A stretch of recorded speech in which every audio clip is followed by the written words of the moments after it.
the dignitaries will be joining online, right? So have they joined already? Yes, they have joined already. Okay, thank you very much. So thank you once again. We're going to start our next panel discussion. The theme being rewilding mountains to mangroves. So before calling our honorable dignitaries on stage, I'd like to have a few words about this particular theme. The World Economic Forum's Global Risks Report 2021 identified that out of the five top major risks to global economies, four are environmental, which include biodiversity loss and climate change. Now, considering the large scale depletion of natural resources and ecosystems, unbridled human activity linked with the spread of pandemic diseases like COVID 19, and the cost of natural disasters means a high risk to the current economic growth trajectory. There is a need to think beyond GDP and short term profit to restore our relationship with the planet and work towards a viable future. It is necessary to set nature positive goals to achieve the targets set by the nations at the Glasgow Climate Pact. The definition of net nature positive must, however, be open to the criticism of the concept of greenwashing as well. That it is unacceptable to destroy nature in one place and make restoration efforts elsewhere, while creating the false impression that the country's policies are more environmentally friendly than they actually are, something that is increasingly threatening the fragile ecosystems of the eastern Himalayan region. We'll hear a lot from our special dignitaries of this particular panel discussion. So, before inviting our special dignitaries, the honorable guests of this particular panel discussion, let me share a particular thing, which is Dr. Ruchit Singh, the director, World Resources Institute, India. She'll be joining us online along with Mr. Vishwaranjan, Asia Regional Office, IUCN. He'll be joining us online as well. Now, I would like to humbly request our dignitaries, Mr. Rakibul Amin, Country Representative, International Union for Conservation of Nature, IUCN, Bangladesh, the chair of this panel discussion, to come up on stage and take his seat. Sir, a round of applause for sir. We have Mr. Sonam Topke, the Chief Forestry Officer, Minister of Agriculture and Forests, Royal Government of Bhutan. Sir.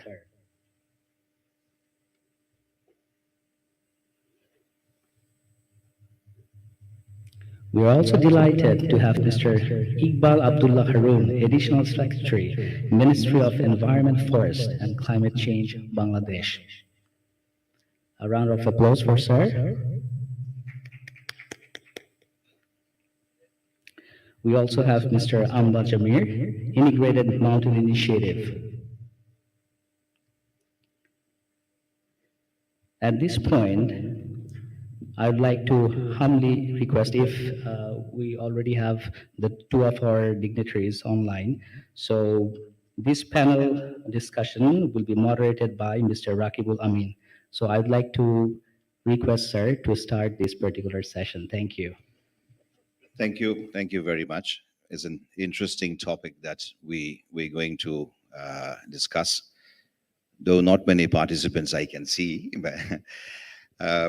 but I hope there are a lot of on the online. Rewilding mountains and mangroves, that's the basic theme that we like to highlight. We are talking when there's a negotiation is going on in Montreal on 30 by 30. One of the objective that I think the world leaders will agree is to the restoration of or conserving 30% of the world wilderness areas or areas by 2030. It's quite a big challenge. And the next question is, okay, we conserve 30%, but what about the rest 70%? What are the key challenges there? Because there are more biodiversity outside than the protected areas. At the same time, as a presenter has mentioned, we are going through a colossal change, and even the session before we have had the challenges that we are facing in the world, the unprecedented loss of biodiversity at the rate where we're probably going to lose about 1 million species by end of this decade. Sorry, I mean within 10, 15 years. And at the same time, the climate change, the double jeopardy of climate change and biodiversity loss, and on top of that, the pollution that we are witnessing. So in this, very challenging setting that we are living, we have end up, and we are living the next generation. Uh, what can be done? What are the challenges and what are the solutions? As last session we have had, Saurabh has repeatedly mentioned the solutions we already know, but it needs to be applied. But where are the gaps? So these are the few issues that we will be discussing. We have heard the name of the distinguished panelist, Mr. Sonam Topgai, Chief Forestry Officer, Ministry of Environment, Minister of Agriculture and Forest, Royal Government of Bhutan. We also have Ruchika Singh, Director, Sustainable Landscape and Restoration Program, World Resource Institute, Amba Zamir, Founder Member, Integrated Mountain Initiative, Mr. Iqbal Abdullah Harun, Additional Secretary, Minister of Environment, Forest and Climate Change, Government of Bangladesh. We have Visaranjan Sinha, Program Officer, my colleague in Bangkok, um, sitting in IUCN office. We also have Dr. Ashok Khosla, just sitting beside us. So we will also be coming to you to pick your, to listen to your wise words, how you have seen the changes when we started our environmentalism. We look up to you as a guru. So the how you started and where you are now and how you see the future. So we'll get back to you, Dr. Khosla. But let me start with Sonam Topgai, since we are talking about rewilding mountains to mangroves. Let's start from the mountains, the high mountain in Bhutan. So, Mr. Topgai, if you can tell us a little bit about your experience. Bhutan is probably the only country in the world who has put happiness in the counting of national prosperity, and how it transpire into conservation of nature. And we know possibly the only few countries which has a high tree coverage, forest coverage. How is possible? And what the lessons you offer for other countries, especially in the Eastern Himalaya? If you can tell about your few experience.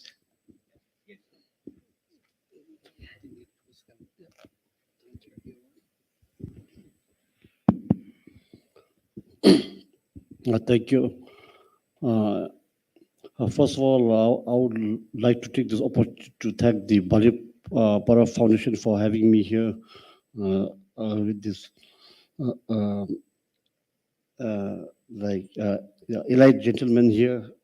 So at the same time, to get back to your question, especially with regard to Bhutan's environmental conservation efforts, I think this is mainly due to the very far-sighted and the visionary monarchs we had, whereby we have environmental conservation as one of the main pillars in our development philosophy, called the gross national happiness, which is the main,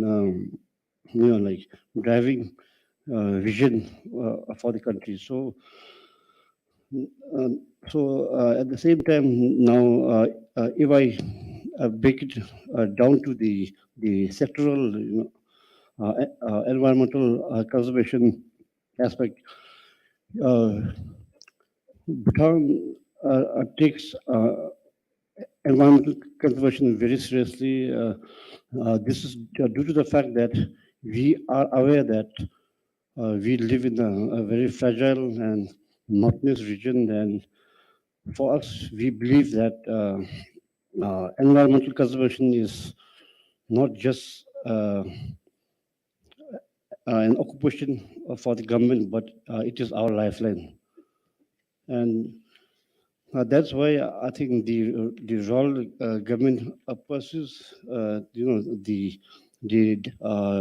development planning, whereby it is aspired that we put nature at the core of our development planning efforts, and be it at the local or the national level. And at the same time, uh, now I think in the present days, I think the natural and the biodiversity loss, just like the like any other countries across the globe, even Bhutan is not spared with the impacts of climate change. However, we aspire to do our bit so that we contribute to mitigating the climate change efforts. So this due to the fact that Bhutan has a 71% forest cover, and that I think is I would say I would like to mention that Bhutan is the first carbon negative countries in the world, and I think we sequester around 5 million tons of carbon annually. So Bhutan is carbon sink in the region. I think at the present, and now I think we have a few other countries which are carbon negative. Thank you. Thank you very much. That's an interesting aspect of, bringing carbon in the conservation, and putting the country in the carbon neutral path, um, and something to be followed by other countries. And to do that, I think you need a lot of, going to the carbon market, or the conservation, that side. You need a lot of data. You need a lot of, monitoring. In terms of that, maybe I'll ask Ruchika to come in now and talk about a data gap, or the data need, um, in her work, because I see she has been working in the sustainable landscape restoration for a long time, and director of sustainable landscape restoration program of World Resource Institute of India. So Ruchika, if you can highlight a little bit on this aspect of, um, over to you, Ruchika. Thanks. Really important question. I mean, data plays a important role when we talk about any planning that we need to do, whether it's around restoration, whether we call it rewilding, whether we want to kind of really monitor where we are in terms of our progress. And I'll pick on from where the last speaker sort of talking about there are various climate commitments. I mean, if I take the India's example, we've made climate commitments under the bond challenge. We have the land degradation neutrality target, as well as commitments under the Paris Climate Agreement, as well as several of the SDGs. And if we have to plan and in meeting any of for these commitments, what becomes essential is also looking at how do we develop inclusive restoration plans, which really sort of speak to local stakeholder priorities. And that's where issues of data become important, but also what that data really leads to is what I'd like to highlight. I think looking at different types of information that one can kind of glean from data, whether, for instance, if we look at biophysical sort of data, there's a lot of scientific knowledge that can be generated. But if we look at local traditional sort of knowledge and data that's emerging from there, so essentially any planning, when we look at the fragile landscapes of eastern Himalayas, and or if I talk about northeast specifically as well, there's a need really to understand what really is are the current land use challenges that exist. How do we sort of understand what the demands or local stakeholder priorities are? And here because restoration, for instance, is not just about the biophysical part of it, but really what local communities and stakeholder priorities. And of course, important issue to unpack would be unpacking what community means, whether it's indigenous communities or tribal population, whether it's Dalits or Dalits, for instance, or the scheduled castes in the Indian context. So there's a whole, or women. So what kind of data is important when we the so any sort of planning needs to look at different kind of data sets. So one of the experience, just to talk about it a little more, we've done in Northeast, and it's a very small sort of piece of work where we looked at if we have to do a larger sort of planning for forest protection and landscape restoration. So we adapted a globally known methodology, Rome, which IUCN and WRI have developed specifically for the Northeast and the shifting cultivation context. This is very, and we looked at it only in context of Nagaland and in one district, where really to understand, what the land use challenge is. For instance, what is the fragmentation? Is what was the what's happening with shifting cultivation areas, for instance, in terms of over the years, because any planning then would not be possible if you don't if you don't have information like that, and also validate some of these findings. This is very important. I mean, one, data is important to plan for more inclusive restoration, but data is also important if we want to really monitor then what's the progress been, which you kind of adhere to. So how do we also, once if inclusive restoration plans have been developed, then how do we really monitor progress against that? So data helps us in doing that, but data also would help us in actually through a restoration, for really to be successful, there needs to be a larger focus on how do we create a larger restoration economy around it. How does it really help building local livelihoods and jobs? How does it help in improving nutritional security, or different demands that local communities might have for food, fiber, etc.? So data can actually help you do that. So planning, inclusive restoration plans can help you do that. So any sort of conversation around data and data gaps is also a conversation around how we sort of engage with different stakeholders, regionally, but also in different states, for instance, in India, or districts, and really develop those local inclusive plans. And this is lacking. I don't think so. There's sufficient data. I mean, there is data available, but there's a lot of fragmentation that's there, or inconsistency. So how do we sort of look at all of that together becomes important. So bringing all of this, very important, not only from the climate side of it, but also to really plan, build resilience, monitor better what we are doing well. How do we sort of build sustainable supply chains if we can do that? Thank you. Thank you, Ruchika. I'll come back to you with a follow up question. Like you mentioned, this restoration economy, or the impact analysis. Probably we are not so good at. We are good at implementing. We're not so good at in capturing the result and have a long term monitor of how this benefits. We talk about intangible benefits for restoration, forest conservation, but in terms of tangible benefits, how the local people are getting benefited for the long term, we probably don't have that framework how to monitor. Maybe you can, if you have any experience in India, you can share. But before I give you the floor, let me welcome Mr. Amba Zamir, founder member, Integrated Mountain Initiative, to come to the stage, please. That's okay. Uh, so, I mean, since you just arrived, hot on the press, so I'll give you the floor right away. We talked about, Ruchika has mentioned an issue of indigenous community, how they've been integrated. And when we go to the field, a community is not homogeneous, there are heterogeneity. How we deal with it, and from your experience in Nagaland, how the rights of the indigenous community is been preserved in terms of restoration. Nowadays, we talk about nature-based solutions. IUCN is highlighting that. One of the criticism that's coming from is that is another when the how you protect the right of the indigenous community, whether NBS is another, will be like something like Red Plus, where indigenous community rights would be infringed upon. So there are debates, there are solutions, there are oppositions.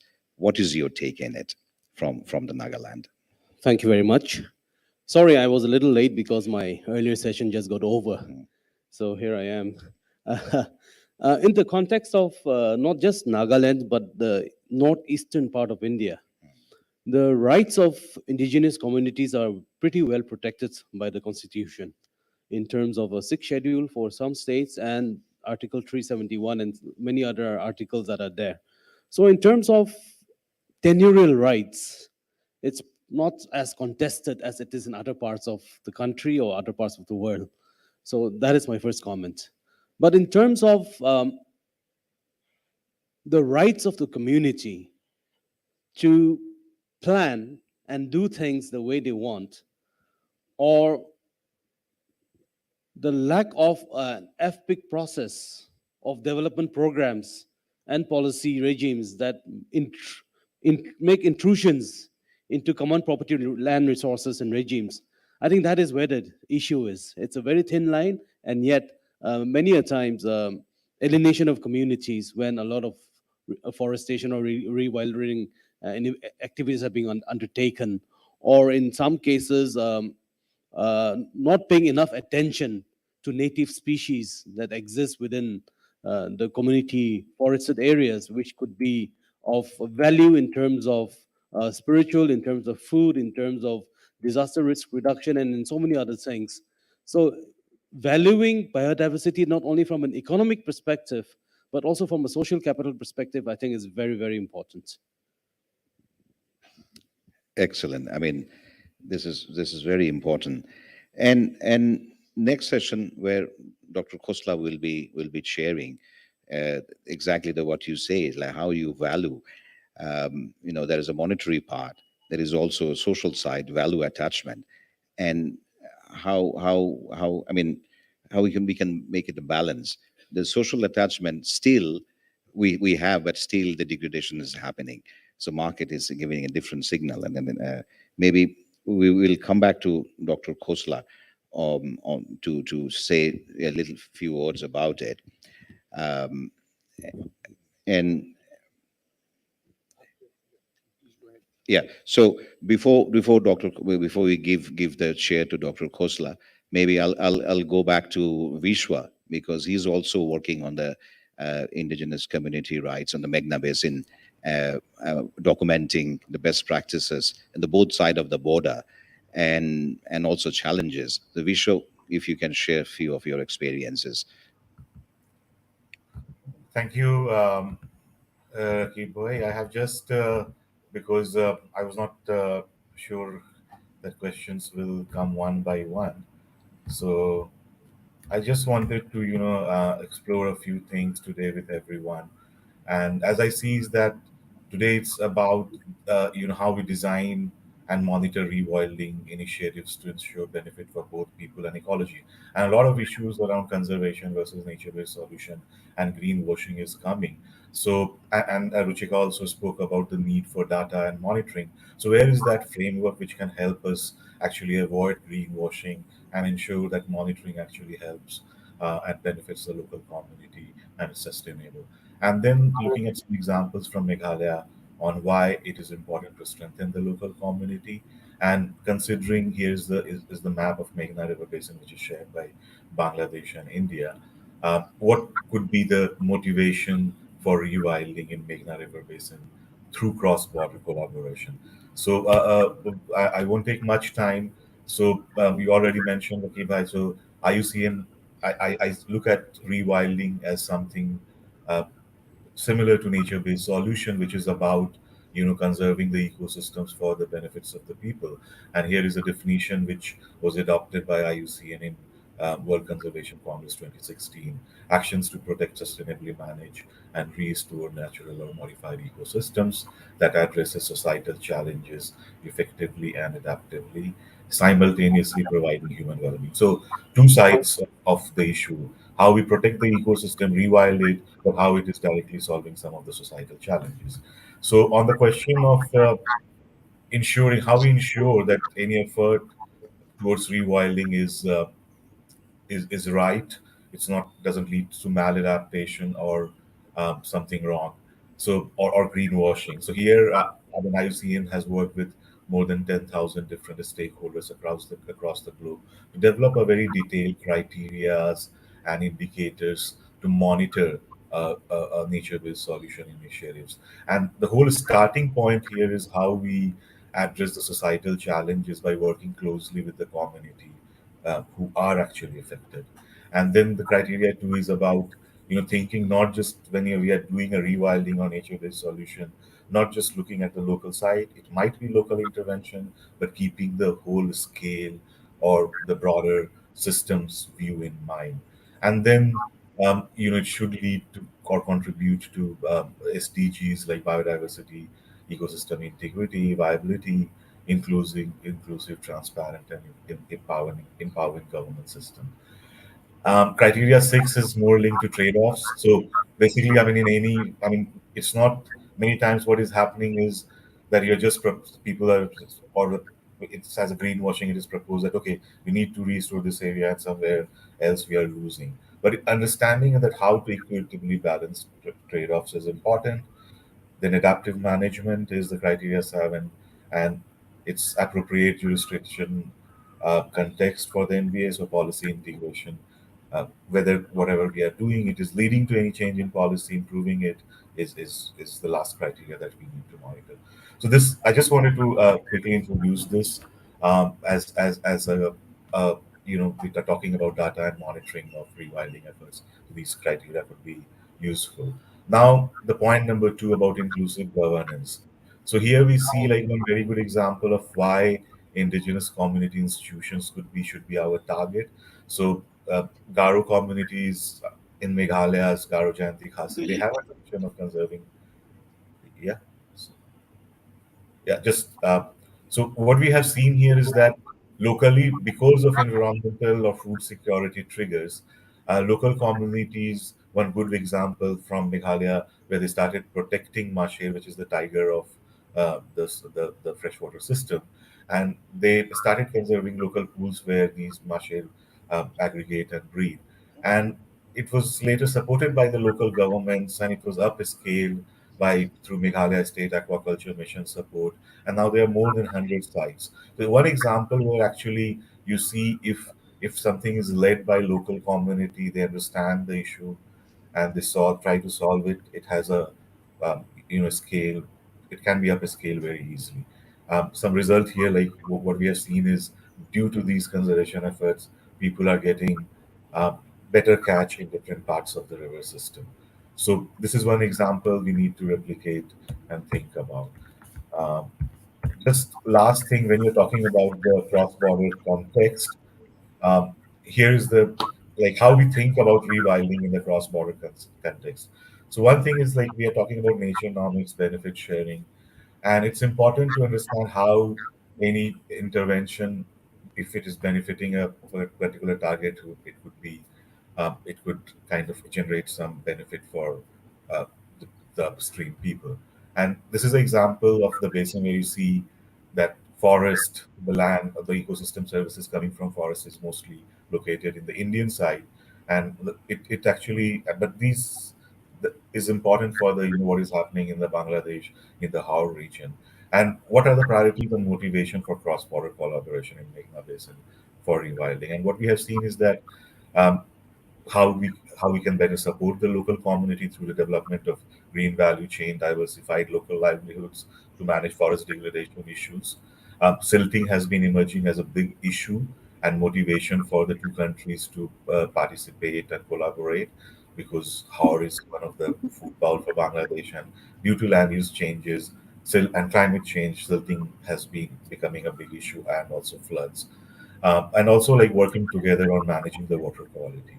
So just wanted to share this like 3 points on the criteria for monitoring, the need for the inclusive uh, uh, people, including the local institution, and thinking at a scale and finding motivation for the cross-border collaboration. That's it. Thank you. Thank you, Vishwa.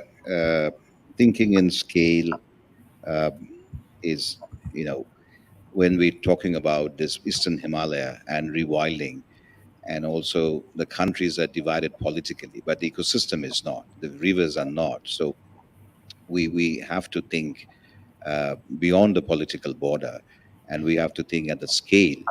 But uh, how to do that? Maybe this is the question. I will come back to you, Vishwa, so you can give some example like your work on the ecosystem for life, Meghna Basin and the bridge. But before I get back to you, let's get back to Ruchira again. The question that Ruchira, that we have been discussing, that even the map that Vishwa has shown, we are very good at, the status analysis, but may not be we so good about the impact analysis of the good work of conservation we are doing. So if you have any example from India where you have followed through not only the implementation but the impact, the results, and the putting back in the planning process, because this is very important when we talk about rewilding restoration. We need to feed data, not only the physical data, but many other benefit data. The benefits can be tangible, benefit can be intangibles, market data. So over to you, Ruchira. Thanks. I think yes, importance of data for monitoring or monitoring for impact is definitely essential. So I'll start with some of the learnings that we've had from our central work in Central India, where we've sort of we started with first we started first with the national context. I mean, when we think about restoration in the Indian context and the commitments that the commitments that Government of India has made, the first question that arises is how to identify what are the priority areas, which states, districts essentially to go to plan. So we with data support partnership from IUCN, Bharati Institute of Public Policy, Land Conflict Watch, and with University of Hyderabad, we developed the Restoration Opportunities Atlas for India, which really indicates the priority areas for restoration and the potential carbon sequestration potential as well, along with the key issues around enabling conditions, whether it's around tenure, what are the practices that are working or not, to be considered. But this is still national level data and it cannot be used for planning or implementation. So we pair this with the in Central India, in Eastern Madhya Pradesh, with more sort of deep dive analysis in terms of looking at data for planning for restoration, what we call as developing inclusive restoration plans. We use Rome, which is the global a global methodology developed by IUCN and WRI, but we adapted it for the local context, taking into consideration issues around governance, livelihoods, gender, multiple ecosystem services, etc., that are crucial for that, and most importantly, local stakeholder priorities and the local actor networks that need to be considered. We while developing the restoration opportunity plans for the district, and we had a diverse sort of stakeholders who inputted into it, more than 500 stakeholders including government officials, local farmers, panchayat heads, civil society organizations, etc. We also created using technology, created a baseline of tree cover and count for the region using FAO's open source collector tool, where we while collecting the tool itself, and I'm coming to monitoring for impact point, because it needs to be how we monitor with people. So when we even started collecting the baseline, there was we sort of did it with remote sensing expert, but local farmer groups or people who understand the landscape together, so that there's conversations already happening on what restoration looks like. And once the restoration plans were developed, we also sort of looked at what were the priorities for restoration that communities are really looking at. And here, learning from a bit of some of the global tools that WRI and FAO have developed, the Road to Restoration Guide, which actually sort of looks at the key entry points for restoration. I mean, people can do restoration for multiple things, and first to unpack what who local people are. So Dalits might want to do it for food, or is food security, or for just for biodiversity. Same for Adivasi. So it's a obviously a complete having that inclusive planning process becomes sort of important to look at. But when we start monitoring, when we have created these baselines, big challenge, at least on the restoration side, that happens is we can't really see progress from satellite images in the initial few years. So in Madhya Pradesh, what we are doing is you're developing a citizen science approach to monitoring, and here the larger sort of goal also is how do we sort of partners, NGOs, civil societies would be in a particular landscape for only a certain number of years.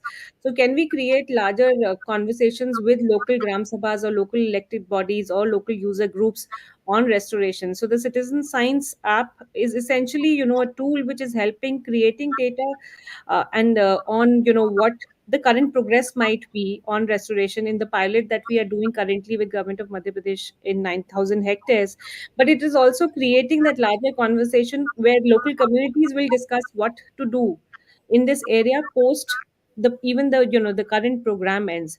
So when we talk about impact for monitoring for impact, I think it's also a question of how we sort of work with local communities and sort of have these conversations with them, that they are empowered, they understand what the data and what are the different needs are, and the gram sabhas are having that conversations themselves, and data is helping in doing that. And the last point which we've sort of also realizing, and this is more from our learning of business for impact piece, we run something called a land accelerator in the South Asian context, where essentially the sort of based on some of the learnings that we've seen, that the in the SME sector, the businesses that are restoring farms and forests are at a very nascent stage globally as well as in India. So how do we sort of build capacities, help these sort of businesses, whether these are farmer producer organization or startups, businesses, to really build their capacities for doing restoration, but also monitoring. And I think one of the questions that we keep getting asked there is on monitoring for carbon, monitoring for different sort of other services, but monitoring for also social impact. So I think businesses need to do that also more systematically, and we need more of that. I think we don't have, there's a whole long road to sort of go, but monitoring for impact essentially would mean across the sort of for different stakeholders. With government stakeholders, it might be about inclusive restoration plans and then seeing how work is being implemented. But with businesses, it might be a slightly different approach. Okay, thank you, Ruchika. I'll take one. You mentioned about data for empowerment and also your inclusive planning process. I'll go to Amba Zamir again. You mentioned about the difficulty or challenges with the FPIC process, and Ruchika mentioned about inclusive planning process. So, um, you know, in terms of these two aspects, how do you see um, this this challenge can be addressed? I think it'll be a little bit like a cheating because I work with Ruchika. We work together for the experience in Nagaland for the restoration initiative. But anyway, I think what Ruchika said is very important, and this whole process of ensuring that whatever we do in terms of whether it's landscape restoration or rewilding or whichever way we call it, it has to be based upon what exists in the ground in terms of the evidences. It has to be based upon people's land use preferences also, not only in terms of just the wilding benefits of what it is, and also most importantly, understanding what is the community's perspective of land use.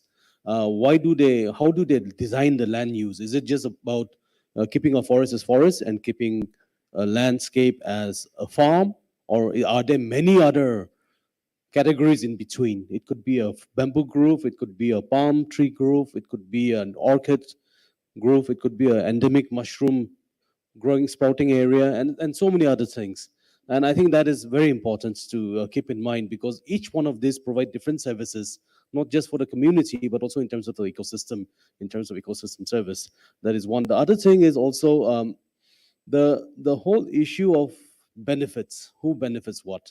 And in this again, there are different benefits for women and different benefits for men. And I think that's very important to keep in mind when we're talking about benefits from the ecosystem, because in many cases, especially from the perspective of uh, agrobiodiversity, it is the women and their knowledge system and their ability to do what they do best in terms of storing heritage seeds, in terms of identifying it, in terms of managing it, in terms of growing it. I think that's really, really critical. And we need to ensure that the FPIC processes are not just done only with the community institutions, which can be very patriarchal in many cases, in many areas, but ensure that with the women and the young people, the youth, their voices really, really need to be involved, because if the youth are not involved, it is a long-term plan that we're talking about. And if the youth's perspective is not in that plan, then as it is, our mountains are getting more and more emptier. And that is the elephant in the room. People are migrating out of the mountains, out of the hills. The villages are getting thinner and thinner and thinner. And so when on one hand here we are talking of all innovations and investments up in the mountains, but on the other hand is the fact that the people that are supposed to be there, the real managers of the resources, are also moving out. And therefore, how do we make sure that there is a balance in terms of this? So I think these are some of the challenges we need to really keep in mind when we discuss these issues. Thank you. Thank you. Thank you very much. Now, from the high Himalaya and the mountain, we'll come down to the plain, the Bangladesh. We have Iqbal Abdullah Harun, Mr. Iqbal Abdullah Harun, Additional Secretary for Ministry of Environment, Forest and Climate Change. We heard from the practitioner's view. Now, we also heard from the government of Bhutan. From the you are serving long time in the government. You have been working in investment, working with the IMF, the finance department, finance ministry, now in the environment ministry. From your perspective, from your wide range of experience, how do you see the restoration aspects in Bangladesh is going? Do you think we have been successful? Do you think there are some challenges, and how do we address these challenges in Bangladesh? Some successes and challenges. Yeah, thank you very much. Greetings to the fellow panelists. I think it's a very unique feeling to be a panelist from the seventh most climate vulnerable countries, and working for the government and working for the Ministry of Forest, Climate Change and Environment. I think we already heard about different aspects of the challenges that we are having across the world, and maybe the region that we are talking about. From our perspective, I like to set the things into perspective, and then I'll go back to how we are going to tackle. First thing is to think of a country which has got more than 200 rivers, and which has got 1,100 people living in per square kilometer. So the intensity of the population and their need to the nature and their daily life dependency on the nature is I think extremely high, and that is definitely an issue that we should be thinking about while we are thinking about forest, rewilding, biodiversity, and any other words you say, because communities are going to the nature for many things, and they are basically using the nature as the need. Being in the government, it is always challenging, but we have some techniques that we can share with others. We have several. I was counting. We have 48 legislation that is related to the climate change directly or indirectly. So, having said that, we have very direct climate change related legislations, starting with the Delta Plan 2100, which goes more than 90 years when it was produced. That is basically how we are going to the end of the century, if we start now, and how we can link the other documents with the long target of 2100, year 2100. For clarity, I'm saying that year 2100. We have a Mujib Prosperity Plan, basically that to counteract the climate-induced damage and losses for vulnerable communities, and making resilience and as such, bringing the stability in the life. So that's another document that we say. We have got our climate change action and strategic plan. That is basically the tool that we use. And we recently produced the National Adaptation Plan that says that how we are going to adapt with the situation that we are facing. And apart from all these bad things, we also committed for the NDCs. That is also something worth mentioning here. Now coming back to the restoration and rewilding, because that involves forest, that involves biodiversity and other things. As we are from the mangrove area, Sundarban is the biggest forest that we have, and it is one of the unique mangroves in the world.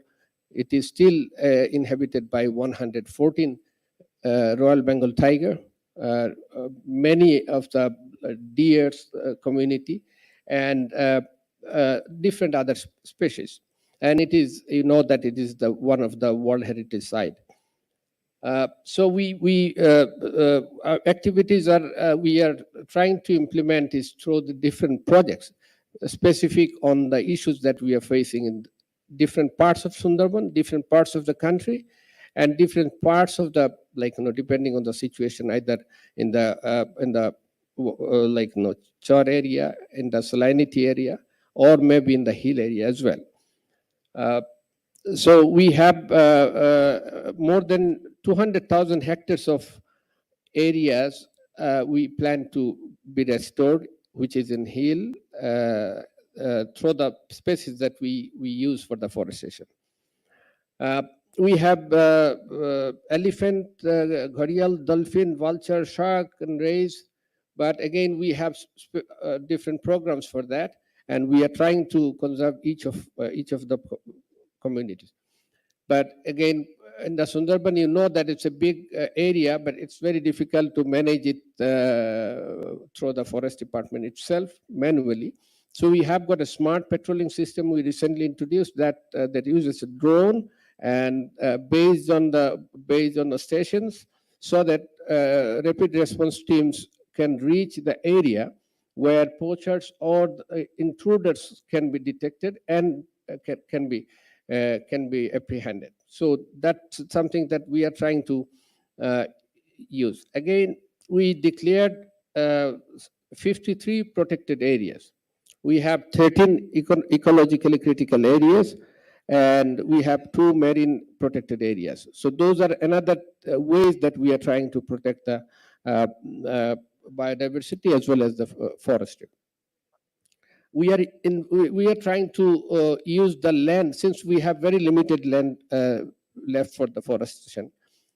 So we are trying to use the linear parts of the areas, means roadside and other areas, where we are having the co-management for social forestry, so that each of the tree planted will be owned by one of the partners of the forest department.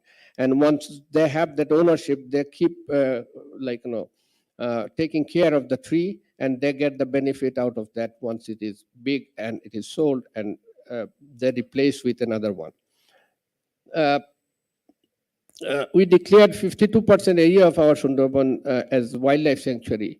But I think we need to do more, because Sundarban is the only forest that we have with a lot of biodiversity present there. So I think, as I said, the tiger conservation, we have a tiger response team. We have camera trapping for the movement of the tiger and how they are surviving there. We have wildlife crime control teams in the area. Another species is elephant that is also being threatened by the human interference. So we see different newses, but we started to working with the communities, so that they will be rewarded if all their like producers are lost to elephant attack. So they will be compensated fully. It should be double. If they lose 100, they will get 200. So that is what we are doing, and we are trying to give some fencing so that people are alerted, and also the elephant can understand that there is a barrier. So these are few things we think that we are trying to face the challenges. Although we have long-term action plan like the tiger action plan, like dolphin action plan for 15 to 20 years long, and definitely those are the supporting things. Maybe I can come back if that there is a chance. Thank you very No, much. thank you very much. I mean, thank you for explaining that Delta plan, which is a kind of 100-year visioning plan, and also the Mujib Prosperity Plan, turning the climate vulnerability, not but stating in a different way that it is we need to prosper despite all the challenges, and country of 170 million people, managing biodiversity, managing. Unlike Bhutan, it's a so heavily dense area, but still the biodiversity is thriving. It itself is, I would say, a accolade. But there are a lot more, many things to do, many things to learn. Just 1 minute to Sonam. So you have seen the complete contrast.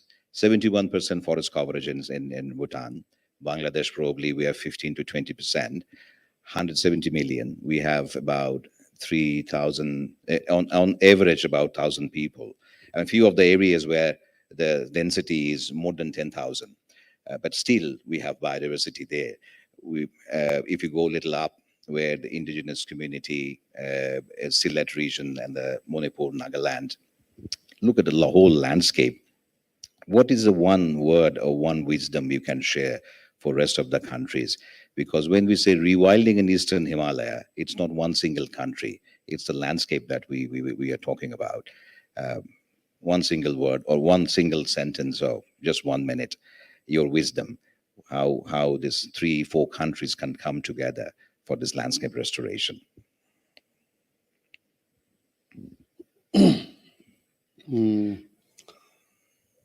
I would say collaboration, and if I may, I use another word. I would say integrity. So basically, if I put it in a sentence, I would say that we collaborate to ensure maintaining the ecological integrity of the ecosystems. I think that should be our goal. So through the rewilding program, actually, because I think until or unless we maintain or restore the ecological integrity of the ecosystems, then I would say that we would not have achieved our goals. So I think maintaining the ecological integrity is a must. Thank you. 2 words you mentioned, ecological integrity, and the most important word you said, collaboration. I'll ask the same question to Dr. Khosla. In your wide span of experience of environmentalism, how do you see where we are heading towards? Kind of projection in the future. What is the future you see? Thank you. I recognize I'm an interloper here. I was just misguided and I came up on the stage. I'm visiting from the future because my session is the next one. But I have been involved in this field for about 40 years. Our first project was in Bundelkhand, which is actually one of the most fragile ecosystem zones in India, and also one of the most fragile economies.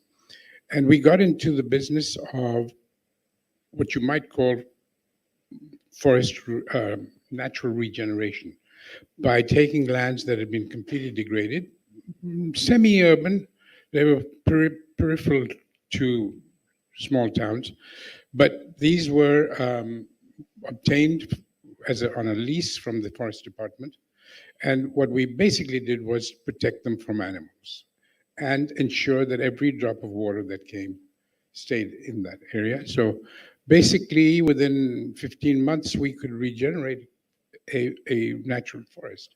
Right? It's incredible how strong nature is. There was plenty of rootstock, and it became a forest.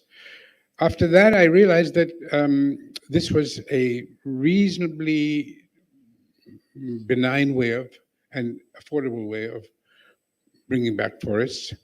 And later on, when we had this meeting of IUCN in Bonn, I was chairing it, and we declared the Bonn Challenge, which essentially has a tremendous amount of ambition, about 300 million hectares, which a large part of which have been pledged by governments and by private sector. And it seems to me that the name of the game is scale.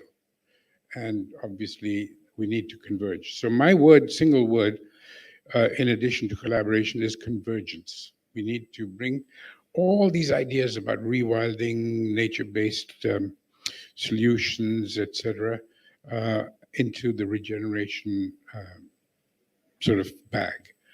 And there's a big Venn diagram of these different concepts. They're really not that different. They're been brought about because of institutional identities, for funding reasons, for a variety of other reasons. But actually, they all mean more or less the same. Nature-based solutions were essentially this for climate change. Rewilding was essentially this for raising donations, essentially for carbon sequestration. So a lot of this is really going off in slightly different tangents, thinking we're doing different things. But convergence of these might well be a very solid way of proceeding forward. Absolutely important. I think the organizers can take away two words or wise words from this session. One is a collaboration. We need collaboration. We understand that diversity, but within that diversity there are opportunity and convergence. We are talking about so many acronyms, so many processes, so many things. It's easy to get confused, But the convergence that, as Dr. Khosla has mentioned, I think this is, I mean, is a kind of a horizontal expansion rather than vertical. Of course, we need vertical knowledge, but we also need a horizontal linkages of those vertical knowledges. With that word, I think we will finish. Unless any question from the floor, maybe we can take one. We are kind of over time. We are eating up Dr. Khosla's session, next session. So if you have any one question, otherwise we will gonna close this session. I think there is none. So let me thank you very much, all the distinguished panelists on stage and online, Vishwa, Ruchika, Sonam, Dr. Iqbal, Jasim, and Dr. Khosla. Thank you very much. Thank you very much. Bye, everyone. Thank you. Bye bye.